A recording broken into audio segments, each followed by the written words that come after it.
Halo semuanya, gue mau cerita sesuatu yang sampai sekarang masih suka bikin gue merinding kalau ingat. Bukan karena hantunya yang kelihatan jelas kayak di film-film, tapi karena itu terasa sangat nyata. Kayak lo sadar kalau ada sesuatu di sekitar lo, tapi lo nggak bisa lihat. Dan yang paling parah, lo sendirian ada di tempat asing. Cerita ini terjadi sekitar 2 tahun yang lalu. Waktu itu gue lagi bantuin temen bokap, namanya sebut aja Pak Darto. Dia punya rumah tua yang ada di pinggiran kota. Rumah itu udah lama kosong karena anaknya yang dulu nempatin sekarang kerja di luar negeri. Katanya rumah itu cuma butuh dijagain semalam, karena besoknya ada tukang yang mau renovasi. Simple kan? Dan gue yang waktu itu baru lulus kuliah dan lagi banyak waktu luang, mikir diupahin nih. Lumayan lah daripada lu manyun. Sore itu gue diantar Pak Darto ke rumah itu. Dari luar, rumahnya sebenarnya nggak kelihatan serem. Halamannya luas, ada pohon mangga di depan, dan cat dindingnya warna krem kusam. Cuma suatu hal yang langsung bikin gue agak ngerasa aneh. Semua jendelanya ketutup rapat, kayak rumah itu nggak pengen dilihat orang. Pak Darto ngasih kunci, terus bilang, "Masuk aja. Listriknya masih nyala kok. Cuma kalau malam jangan keluyuran ke belakang ya." Gue cuma ketawa. "Emang kenapa, Pak?" Dia diam dulu, terus senyum tipis. "Ya, banyak nyamuk." Lalu dia cabut. Oke, nyamuk. Tapi entah kenapa kalimat itu nempel di kepala gue terus. Begitu masuk, aroma pengap langsung menyerang. Bukan bau bangkai atau apapun, tapi kayak udara yang gak pernah ketukar selama berbulan-bulan. Gue buka semua jendela, nyalain kipas, terus duduk di ruang tamu sambil main handphone. Rumahnya besar, ada ruang tamu, ruang keluarga, 2 kamar tidur, dan dapur di belakang. Gue mutusin buat tidur di ruang tengah aja, biar lebih terang. Malam mulai datang. Langit di luar berubah orange keunguan. Gue pesen makanan lewat ojol, terus makan sambil nonton YouTube. Semuanya normal. Sampai gue denger kletek kecil dari arah dapur. Awalnya gue pikir cuma suara tikus, tapi setelah beberapa menit, suara itu muncul lagi. Kayak ada yang nyenggol sendok di meja makan. Gue nengok, tapi ruangan belakang gelap total. Gue ambil senter handphone, jalan pelan-pelan, begitu nyorot ke meja, gak ada apa-apa.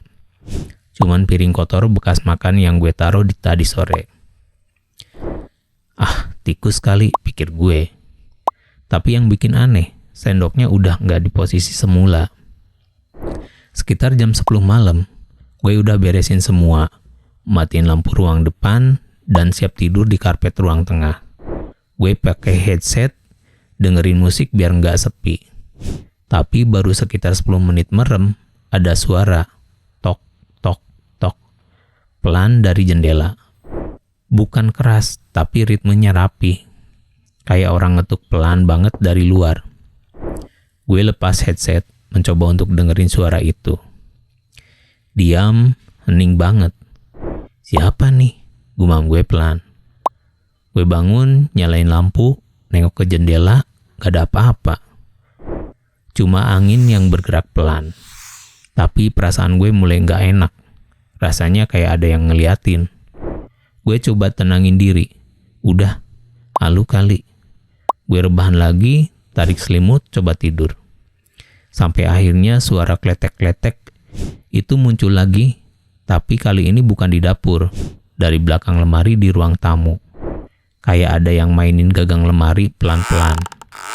Gue duduk, liatin arah suara itu, pelan banget, tapi jelas. Gue ambil senter, jalan mendekat. Kalau tikus, ya udah gue usir aja, pikir gue.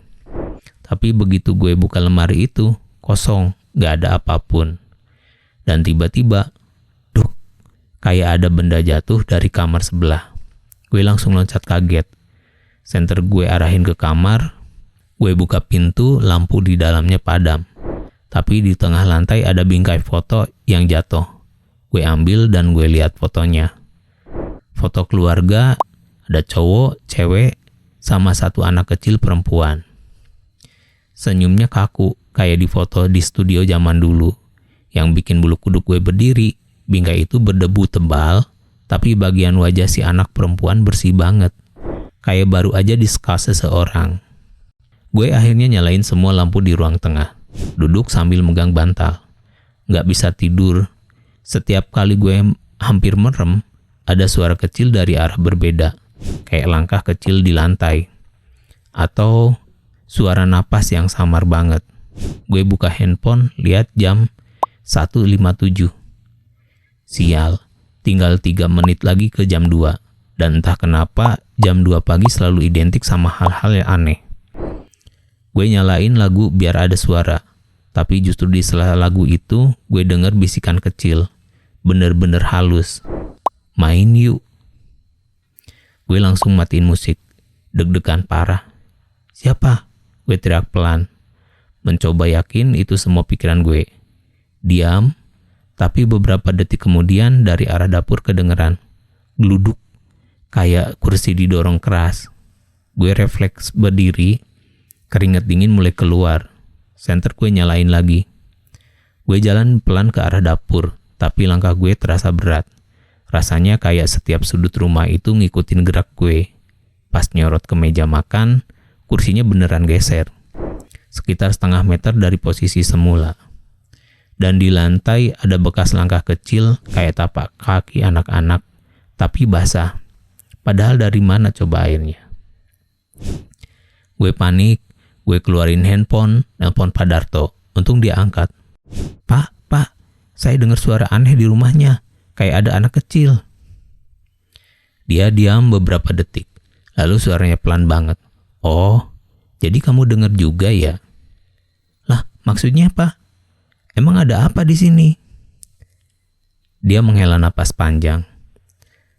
Anak pemilik rumah dulu meninggal di sana, Dek.